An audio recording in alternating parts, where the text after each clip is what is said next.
नमस्कार दोस्तों, स्वागत है आपका SSC learning point by Singh sir. आज हम करेंगे 30 नवंबर की शिफ्ट 3 का पेपर। ठीक है, पीवाई की सीरीज आपकी चल रही है जिसमें हमने 36 सेट कर लिए हैं। फिर स्टार्ट करते हैं और इसको भी फिनिश करते हैं। पहला सवाल करा, XYZ विश्वविद्यालय में केवल दो छात्रावास छात्रावास पी और छात्रावास क्यू है जिनमें वर्ष 2021 में बराबर संख्या में छात्र रह रहे थे। XYZ विश्वविद्यालय के दोनों छात्रावासों में रहने वाले छात्रों की कुल संख्या 2021 से 2022 में 33% गिरकर इतनी हो गई। 2021 में छात्रावास पी में कितने छात्र रह रहे थे? देखो क्या कह रहा था, 2021 में या और 22 में, दोनों में कैसा मतलब ये है, 21 में पी और क्यू में बराबर रह रहे थे, यानी कि अगर इसमें 100 रह रहे तो इसमें भी 100 रह रहे, यानी कि टोटल कितने रह रहे थे? 200 रह रहे थे। अब ये 33% गिर गया, यानी कि ये बचा कितना होगा? हमारे हिसाब से 67% बचा है। इसी का मान हमको दिया गया था 8375। समझ में आ गई बात? अब हमें किसका मान निकालना था? हमें भैया देखो 200 का मान निकालना था, तभी तो बता पाएंगे 2021 में कितने रह रहे थे। या तो 100 बराबर निकाल लो, 100 बराबर निकालेंगे तो हमें एग्जैक्ट पता लग जाएगा। तो 100 बराबर निकाल लेते, जो हमारे लिए आसान है। 8375 अपॉन में 67, 100 ऊपर पहुंच गया, 200 से डिवाइड हो जाएगा और 100 से मल्टीप्लाई हो जाएगा। तो ये तो दो जीरो चले गए। फिर यहां से करेंगे तो दो पंजे 10 हो गया। अब देखो कटना तो है नहीं, 67 एक हमारा क्या है, प्राइम नंबर है, तो थोड़ी सी मेहनत ये करवा के मानेगा। तो कर लेते हैं भाई, पहले गुणा 0 हो गया, 55 25 हो गया, 5 सत्ते 35 2 37 हो गया, 5 तिया 15 3 18 हो गया, 5 अट्ठे 40 और 1 41, और हमें 67 से भाग करना है। ठीक है, ऑप्शन का सहारा लो, ऑप्शन में सबसे बड़ा 6 लिखा हुआ, तो छचरंग 36 41 से छोटा है, फटाफट से गुणा करते, 6 सत्ते 42, छचरंग 36, 36 में 4 जोड़ देंगे, 40 छोटा आ गया, एक ही ऑप्शन में लिखा हुआ था, आंसर लगा दो। ठीक है, अगला सवाल, एक अर्धगोले का व्यास इतना है, अर्धगोले का आयतन क्या होगा? देखो अर्धगोले का व्यास दिया गया था, रेडियस तो इतनी हो गई, अर्धगोले का आयतन होता 2/3 पाई आर क्यूब, यानी कि 4 चौकू 16 चौकू 64, 64 दूनी 128/3 हो गया, इंटू में पाई हो गया, तो 3 चौकू 12 हो गया, 3 दूनी 6 हो गया, 2/3 पाई, ये आंसर आ गया। कितना आसान था भाई, कैलकुलेशन थी बस। ए बी से दोगुनी गति से काम करता है, यदि दोनों मिलकर किसी काम को 12 दिनों में पूरा कर सकते हैं तो बी अकेला उस काम को कितने दिनों में पूरा कर सकता है? 12 दिनों में। 3 का गुणा कर दो। अब क्या करा था, बी से दोगुनी गति का, यानी कि बी की एक रही होगी इफिशियंसी, यानी कि 36 दिन में। अब ये बेसिक देखो, इसमें हर चीज लिखने की जरूरत है। ए बी दोगुनी गति से काम करता है भाई, दोगुनी, ये क्या हो गई? इफिशियंसी। हम अगर टोटल वर्क निकालें, टोटल वर्क तो क्या हो जाएगा, 12 दिन में दोनों मिलकर कर रहे थे, दोनों की इफिशियंसी 3 थी, ये टोटल वर्क हो गया। अब बी को करना था, तो इतना लिखने की जरूरत थोड़ी ना है, हमें ये चीजें पता है, हम स्टेप्स कटिंग करेंगे, जितनी कर सकते हैं उतनी करेंगे। अगला सवाल, एक वस्तु के अंकित मूल्य पर 20% की छूट देने के बाद इतने में बेचा जाता है, इसका अंकित मूल्य क्या है? अब इसमें भी स्टेप्स कटिंग कर सकते हैं, ऐसा नहीं कि 20% छूट फिर लिखोगे भैया 80 बराबर 500 दिया ना, तो 8 छंग 48, 2 बचा, 8 दूनी 16, 8 पन्ने 40, किसी में 625 लिखा है आंसर। ऑप्शन नहीं चाहता, देखो जीरो पर काम तभी किया करो जब ऑप्शन जाए। अब यहाँ पर इस तरीके से लिख देता 6250, वैसे 500 में बेच रहा है तो वहां तक तो नहीं जाता है इतना लंबा, लेकिन हाँ ऐसे लिख देता 6.25 62.5, इससे समथिंग हम मान लेते, तब हम जीरो पर काम करेंगे। जब तक ये नहीं चाहता तब तक नहीं। यहाँ पर एक्चुअल में था क्या, 100 की चीज 20% छूट 80 में बेची गई, इसका मान 500 दिया गया था, 100 का मान हमें निकालना था, जो आ जाएगा 625। ठीक है, अगला सवाल, एक धनराशि उधार ली गई और प्रत्येक 960 की 2 वार्षिक किस्तों में 5% चक्रवृद्धि ब्याज के साथ चुकौती की गई। उधार ली गई धनराशि बतानी थी। भैया देखो, प्रिंसिपल और इंस्टॉलमेंट का रेशियो चलता है, 5% का मतलब हो गया 1/20, तो 20 से 21 हो गया, कितनी गई वार्षिक किस्त? 2 गई थी, तो इसका मतलब स्क्वायर, तो ये 400 हो गया, ये 441, किस्त हर साल बराबर होती है, तो इसमें 21 का गुणा, इसमें भी 21 का गुणा, तो ये हो गया 420, ये हो गया 400, टोटल 0 2 4 4 8 हो गया। हमको 441 का मान दिया गया था 960, क्योंकि किस्त हमारे हिसाब से 441, क्वेश्चन में 960, 820 का मान हमें निकालना था। तो 4 4 8 और 1 9, पहले तो 3 से ही काट लेते, तो 3 एकम 3 हो गया, 1 बचा, 3 चौको 12, 3 सत्ते 21 हो गया, 3 तिरका 9, 3 दूनी 6 हो गया। अब मिल गया क्या ये हमको 147 भाई, ऊपर किसी से तो कटना नहीं, तो देखो डायरेक्ट हमें गुणा करना आना चाहिए 82 और 32 का एक लाइन में। तो 2 दूनी 4 हो गया, 2 तियां 6, 8 दूनी 16, 16 और 6 22 हो गया, हाथ से लगा 2 हो गया, 8 तियां 24, 24 2 26 हो गया, जीरो और लगा दो, ये आ गया मल्टीप्लाई। ठीक है, 26240 में हमें 147 से डिवाइड करना है। तो ऑप्शन में सबसे पहले एक लिखा तो एक ही हम लिखेंगे, तो 147, 12 से 7 गया 5 हो गया, 5 से 4 गया 1 हो गया, 2 से 1 गया 1 हो गया।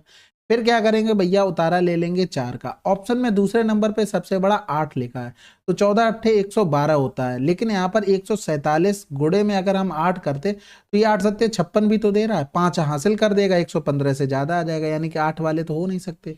दूसरे नंबर पे सबसे बड़ा 7, ये हो सकता है। तो 147 गुणे में 7 करेंगे, सत्तू सत्तू 49 हो गया, हासिल लगा 4 हो गया, 14 सत्ते 98 और 4 102 हो गया, जो 115 से छोटा आ गया, यानी कि सॉरी 1154 से छोटा आ गया, तो आंसर हमारा सेकंड। ठीक है, थोड़ी सी कैलकुलेटिव है, लेकिन हाँ अगर आप इस तरीके से करेंगे तो जल्दी हो जाएगा। अगला सवाल करते हैं।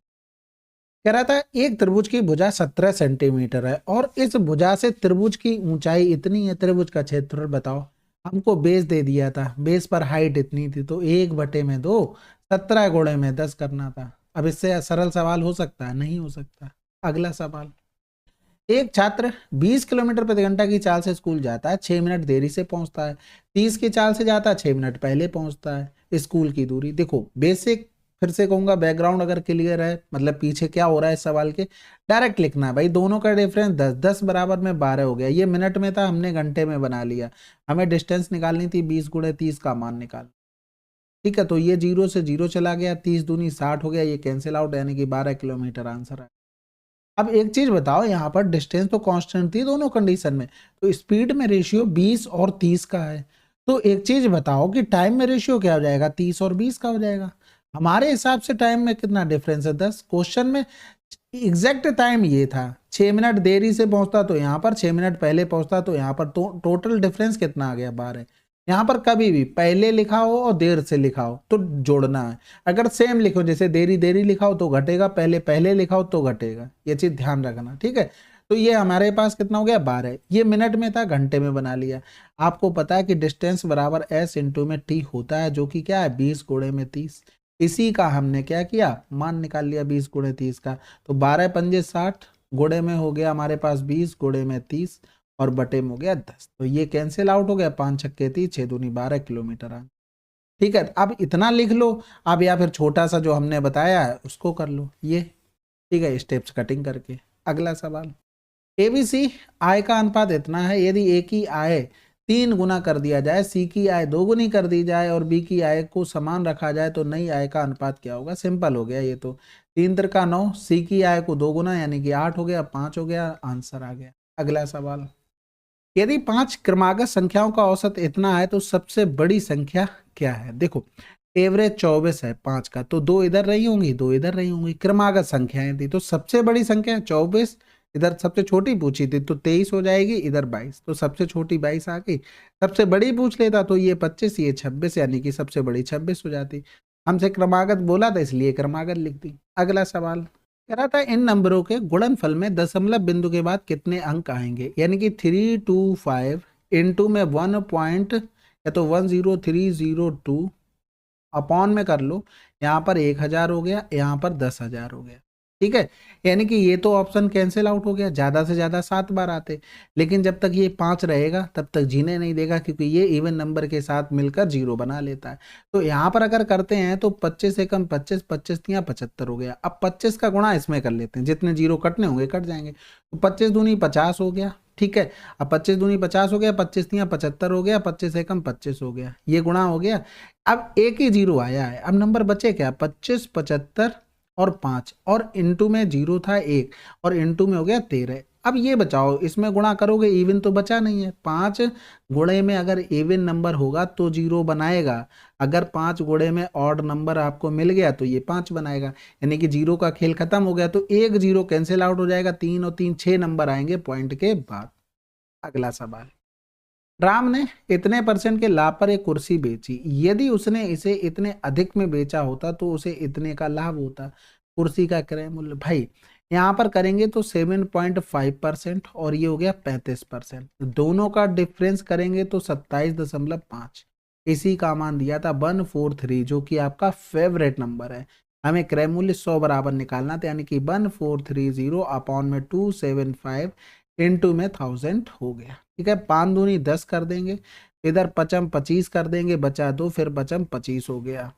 देख रहे हो ऊपर लिख क्या दिया, मैं कहूँ ये कटने वाला था लेकिन कट क्यों नहीं रहा है। 143 ज्यादा खो गया तो मैं 143 में, कोई बात नहीं। 11 पन्ना 55 हो गया, 11 कम 11, 11 तिया 33 हो गया, 5 चौकू 20 हो गया, यानी कि 13 चौकू 52, 520, यानी कि डबल जीरो, ये एक जीरो रह गया था ना, आंसर आ जाएगा 5200। अब यहाँ पर देखो होता क्या है, जैसे 100 था और अगर हम 7.5 का प्रॉफिट लेते तो 107.5, अगर हम यहाँ से देखते तो ये 135 का हो जाता। दोनों में डिफरेंस कितना था, 27.5। इसी का मान दिया गया था 1430। हमने यहाँ से 100 बराबर निकाल लिया। ठीक है, अगला सवाल कह रहा है फरीदा को सामाजिक क्षेत्र में नौकरी में स्थानांतरित कर दिया गया, जहां उसका मासिक वेतन उसकी पिछली नौकरी में मिलने वाले मासिक वेतन से 28% कम था। यदि सामाजिक वेतन में नौकरी में फरीदा का मासिक वेतन इतना है तो पिछली नौकरी में उसका मासिक वेतन कितना था। पहले 100 था, 28% कम हो गया तो कितना बचा, 72%। इसी 72 का मान दे दिया था 27,000। हमें 100 का मान निकालना था तो क्या करेंगे, 27,000 बटे में 72 गुणे में हो गया 100। ठीक है, तो 9 तिया 27 हो गया, 9 अट्ठे 72 हो गया, फिर 8 से भाग करेंगे तो 8 तिया 24, 8 सत्ते 56, 8 पन्ने 40, डबल जीरो आंसर। अगला सवाल कह रहा था मासापा यानी कि एचसीएफ निकालना है। देखो भिन्नों में कभी भी अगर बोल दे एचसीएफ निकालना तो ऊपर वाले का एचसीएफ नीचे वाले का एलसीएम, अगर एलसीएम बोल दे तो ऊपर वाले का एलसीएम नीचे वाले का एचसीएफ। तो ऊपर देखो 1 2 2 3 लिखा है तो कुछ कॉमन है दो तो ऊपर वाले में एचसीएफ के लिए, तो एचसीएफ तो ऊपर के नंबर का 1 हो गया। अब नीचे का नंबर का हम एलसीएम निकालेंगे तो 3 3 9 12, यानी कि एलसीएम क्या आ जाएगा भाई। देखो अगर हम मान लो यहाँ पर 9 लिख लेते हैं, 9 क्यों लिखे, 3 लिखो। ठीक है, तो ये 3 चला गया, ये 3 चला गया, इसमें 3 बचा है, इसमें 4 बचा है। अब 4 और 3 का एलसीएम कुछ भी कॉमन तो है नहीं तो 12 आ जाएगा। तो आंसर क्या हो गया, 1 बटे में 36। अगला सवाल 1800 पर अलग अलग दरों पर 3 वर्ष के साधारण ब्याज के बीच अंतर इतना है, ब्याज दरों के बीच की अंतर की गणना करें। भाई देखो अलग अलग दर की बात कर रहा है तो वही अंतर हमें निकालना है, यानी कि अगर 800 गुणे में 3 बटे में 100 कर दें और इधर कर दें R1 माइनस का R2, यानी कि जो कि रेट है बराबर में 40 लिख सकते हैं। या तो आप ऐसे लिख लो भाई 1800 पर R1 गुणे में 3 बटे में 100, फिर लिखो दूसरा 1800 इंटू में R2 इंटू में 3 बटे में 100, फिर डिफरेंस करो, फिर बराबर में 40 करो। तो इतना लिखने की जरूरत क्यों है हमें, हमें किसी डॉक्टर ने तो बताया नहीं आप डिटेल में लिखो, या ना कोई डॉक्टर चाहता है यहाँ हमसे कि इतना डिटेल में हम पूछेंगे। तो R1 माइनस का R2, 2 दूनी 4 हो गया, 2 में 18, यानी कि 20 बटे 27% आंसर। अगला सवाल अब देखो हमें इनका एलसीएम बनाना था। अब देखो ये सवाल देखने में तो लगता है कि नहीं कॉन्फिडेंस ओवर कॉन्फिडेंस में करने जा रहे तो हो सकता है गलत हो जाए। सिंपल सा इनको चेंज कर लो, कोई दिक्कत नहीं, कोई शर्म वाली बात नहीं, कोई आपको कुछ सजा नहीं देने वाला। गलती से तो अच्छा है कि सही करके आओ। अब एलसीएम भिन्न का निकालना तो ऊपर वाले का एलसीएम नीचे वाले का क्या हो जाएगा, एचसीएफ हो जाएगा। तो ऊपर तो एलसीएम पता हो गया कि 81 होगा, ठीक है, नीचे यहाँ पर एचसीएफ होगा। अब यहाँ पर तो 1 था, अब इन चारों में से को कॉमन आना चाहिए, तो कॉमन केवल क्या आ रहा है, 1 आ रहा है, यानी कि एचसीएफ 1 हो गया, आंसर 81 हो गया। अब फर्जी में अगर गलत कर लोगे तो फिर क्या फायदा होगा, उससे तो कोई बात नहीं बनने वाली। ठीक है, चलिए फिर ये 30 तारीख की शिफ्ट 3 थी, ये 15 क्वेश्चन हमने इसके भी समाप्त कर लिया। धीरे धीरे एंडिंग की तरफ बढ़ रहे हैं तो जल्दी से ही कोशिश करूंगा कि जल्दी से जल्दी खत्म हो जाए। ठीक है, बाकी कोई सजेशन हो कमेंट कीजिएगा। मिलते हैं अगले वीडियो में, तब तक के लिए जय हिंद जय भारत।